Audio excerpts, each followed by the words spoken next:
দিন দিয়া যাইব ইনশাল্লাহ, সুচিকিৎসা পাইব, আল্লাহ যে রহমত করে সুস্থ হয়ে আইব।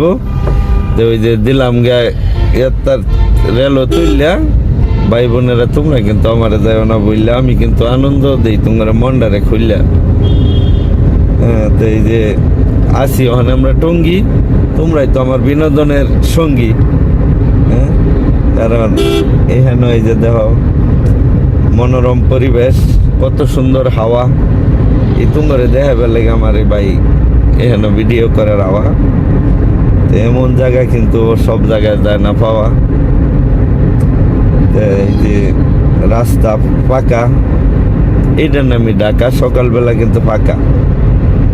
এই যে এখানে গ্যাস সিএনজির গ্যাস পাম্প বলে, এখানেও কিন্তু রে ভাই গাড়ির মেয়েদের গ্যাস ভরা চলে।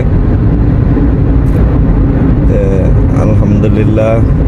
এই যে দেখো এখানেও মানুষ থাকবো দাঁড়াইয়া, গাড়ি থামবো আর মানুষ এখানে নামবো, এটা কিন্তু স্টেশন বলে। এইভাবেই কিন্তু রে ভাই সারা দেশ চলে, কারণ জীবন যতই হোক না ছোট, আশা অনেক বড়।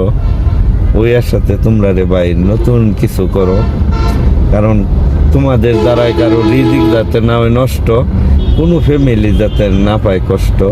কারণ সামনে হইব মরণ, এটা রাখতে হইব স্মরণ, সবেরই হইব কবর, গরিব দুঃখীর রাখতে হইব খবর। কারণ আমরা সচেতন, আঙ্গর তো নাই অভাব, আঙ্গরও কিন্তু একটু গরিব দুঃখীর খোঁজ খবর নেওয়া হয়েছে স্বভাব। এটা কিন্তু তোমরা ভাই বোনেরা সবসময় দিবা জবাব। আমি তো থাকতাম গ্রামে, আলহামদুলিল্লাহ গেছিলাম হেরামে, 12 বছর মক্কানগর বিদেশ করছি আরামে। আয়নার মধ্যে চাই দেখি হয়ে গেছি পুরা, সমবয়স্ক ছেলেরা সব মিলাই আলছে জোড়া। কেউ করে আলছে ফুলাফানের ফার্ম, কেউ করে আলছে গ্রাম। চিন্তা করলাম আর বিদেশ টেয়াদা কেরাম। পরে কোনো গরিবের সম্বল কিনলাম, গয়না গাড়ি আর কম্বল। পরে আইলাম আলহামদুলিল্লাহ, কারণ বিয়া করা ফরজ এটা বলে, এটা তোরে ভাই অবশ্যই চলে। তো পাত্রী দেখলাম হাজার হাজার পছন্দ হয়েছে, আরে ভাই হাজির বাজার।